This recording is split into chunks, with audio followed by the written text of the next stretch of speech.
Hello दोस्तों, आज मैं आप लोगों को क्लास 12वीं में बायोलॉजी पढ़ाने वाले। बायोलॉजी में दोस्तों ये सेकेंड चैप्टर है। चैप्टर का नाम है पुष्पीय पौधों में लैंगिक जनन। इसमें हम लोग पढ़ेंगे लघु बीजाणु के बारे में। किसके बारे में?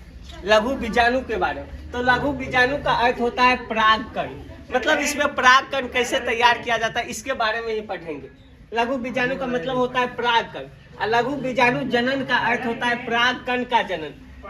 मतलब पुष्प में होता है लघु बीजाणु जनन, कैसे होता है? परागकण के द्वारा।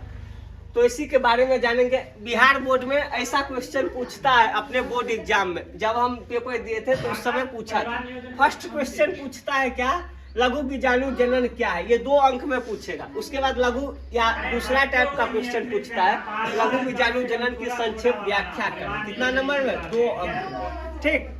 उसके बाद लघु बीजाणु जनन कहेंगे किसको? तो लघु बीजाणु जनन की प्रक्रिया के अंतर्गत प्रत्येक लघु बीजाणु मातृ कोशिका माइक्रोस्पोर मदर सेल, इसको MMC कहते हैं। क्या कहते हैं? MMC।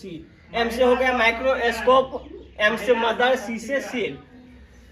तो लघु बीजाणु मातृ कोशिका, इसको हिंदी में कहते हैं अर्धसूत्री विभाजन द्वारा। आधा विभाजन होता है, पूरा नहीं होता है। अर्धसूत्री विभाजन के फलस्वरूप प्रत्येक लघु बीजाणु मातृ कोशिका में 4 अगुणित लघु बीजाणु बनते हैं। अगुणित मतलब पूरा घुला हुआ नहीं रहेगा, अगुणित। दोस्तों मैंने इसके लिए डायग्राम भी तैयार किया है। तो यहाँ पे डायग्राम दिया गया है, देखो 1 2 3 4।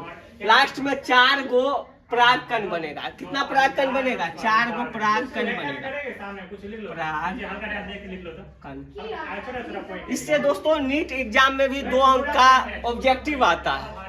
तो वैसा क्वेश्चन भी बताएंगे। अभी हम लघु बीजाणु मातृ कोशिका में असूत्री विभाजन से अगुणित लघु बीजाणु बनते हैं। इस प्रक्रिया को लघु बीजाणु जनन कहते हैं। इतना में से कम 2 लाइन हम लिख देंगे। कम से कम ये भी लिख सकते हैं, ये भी लिख सकते हैं, ये भी लिख सकते हैं, और डायग्राम भी नीचे में बना सकते हैं। तो बायोलॉजी में जब भी आंसर देते हैं तो डायग्राम बनाना जरूरी होता है। अगर डायग्राम आप नहीं बनाते हैं तो 2 नंबर में 1 ही नंबर आपको मिलेगा। तो क्वेश्चन कैसे पूछता है एग्जाम में, सो देखते हैं। फर्स्ट तो अपने बिहार बोर्ड में ऐसे पूछता है, महिलाओं को शिक्षा और अधिकार देना। महिलाओं को शिक्षा और अधिकार। उसके बाद दोस्तों नीट में पूछता है NEET। दोस्तों जब हम एग्जाम दिए थे तो ऑब्जेक्टिव में 2 क्वेश्चन इसी से रिलेटेड था। तो मुझे आता नहीं था, इसीलिए मैं बना नहीं पाया था। 200 पराग के निर्माण में क्या था? 200 पराग के निर्माण में नीतीश कुमार तो और अधिकार दिया निर्माण में लड़की लोग को लेती है। इतना कितनी पराग मातृ कोशिका की आवश्यकता होगी? कितनी पराग मातृ कोशिका की आवश्यकता होगी? अधिकार इतना दे दिया है। आवश्यकता का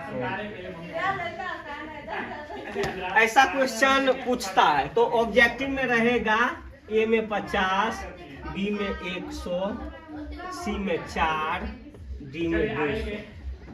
तो ऐसा क्वेश्चन है। 200 पराग के निर्माण में कितनी पराग मातृ कोशिका MMC कितना बनेगा? Microscope mother cell. तो 1 में बनता है 4 गो परागकण। क्या गो परागकण? 4 गो। तो 4 से डिवाइड कर देंगे, 200 डिवाइडेड 4 तो हो जाएगा 50। तो हम अंत में लिख सकते हैं 50 मातृ कोशिका की आवश्यकता होगी। कोशिका